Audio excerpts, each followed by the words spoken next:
यासीन, कसम है कुरान की जो हिकमत से भरा हुआ है। ए मोहम्मद सल्लल्लाहु अलैहि वालैहि वसल्लम, बेशक तुम पैगंबरों में से हो, सीधे रास्ते पर हो।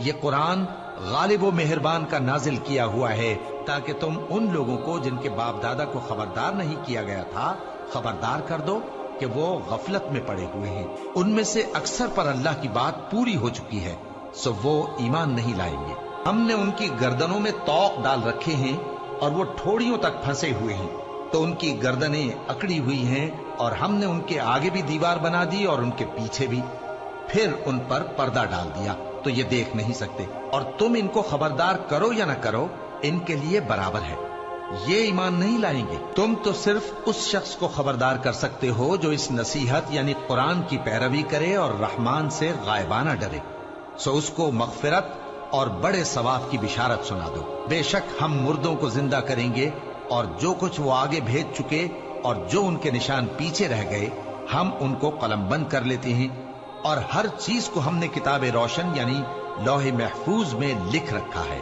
और इनसे गांव वालों का किस्सा बयान करो जब उनके पास पैगंबर आए, यानी जब हमने उनकी तरफ 2 पैगंबर भेजे तो उन्होंने उनको झुटलाया, फिर हमने तीसरे से तक़वियत दी तो उन्होंने कहा कि हम तुम्हारी तरफ पैगंबर होकर आए हैं। उन्होंने कहा कि हमारा परवरदिगार जानता है कि हम तुम्हारी तरफ पैगाम देकर भेजे गए हैं। वो बोले कि तुम और कुछ नहीं मगर हमारी तरह के आदमी हो, और रहमान ने कोई चीज भी नाजिल नहीं की, तुम महज झूठ बोलते हो, और हमारे जिम्मे तो साफ साफ पैगाम पहुंचा देना है और बस। वो बोले कि हम तुमको अपने लिए मनहूस समझते हैं, अगर तुम बाज ना आओगे तो हम तुम्हें संसार कर देंगे और तुमको हमसे दुख देने वाला अजाब पहुंचेगा। उन्होंने कहा कि तुम्हारी नहूसत तुम्हारे साथ है, क्या इसलिए कि तुमको नसीहत की गई? नहीं, बल्कि तुम ऐसे लोग हो जो हद से तजावुज कर गए हो। और शहर के परले किनारे से एक आदमी दौड़ता हुआ आया, कहने लगा कि ऐ मेरी कौम, पैगंबरों के पीछे चलो, ऐसों के जो तुमसे सिला नहीं मांगते और वो सीधे रास्ते पर हैं। और मैं क्यों उस जात की परस्तिश न करूं जिसने मुझे पैदा किया और उसी की तरफ तुमको लौट कर जाना है? क्या मैं उसको छोड़कर औरों को माबूद बनाऊं कि अगर रहमान मुझे नुकसान पहुंचाना चाहे तो उनकी सिफारिश मुझे कुछ भी फायदा न दे सके और न वो मुझे छुड़ा ही सकें? तब तो मैं खुली गुमराही में पड़ गया। मैं तो तुम्हारे परवरदिगार पर ईमान लाया हूं, सो मेरी बात सुन रखो। हुक्म हुआ कि बहिश्त में दाखिल हो जा।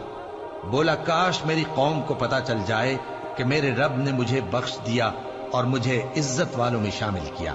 हमने उसके बाद उसकी कौम पर कोई लश्कर नहीं उतारा और न हम उतारने वाले थे। वो तो सिर्फ एक चिंगाड़ थी, सो वो उससे नागहां बुझ कर रह गए। बंदों पर अफसोस कि उनके पास जब कोई पैगंबर आता तो वो उससे तमस्खुर जरूर करते। क्या उन्होंने नहीं देखा कि हमने उनसे पहले बहुत से लोगों को हलाक कर दिया था? अब वो उनकी तरफ लौट कर नहीं आएंगे और सब के सब हमारे रूबरू हाजिर किए जाएंगे।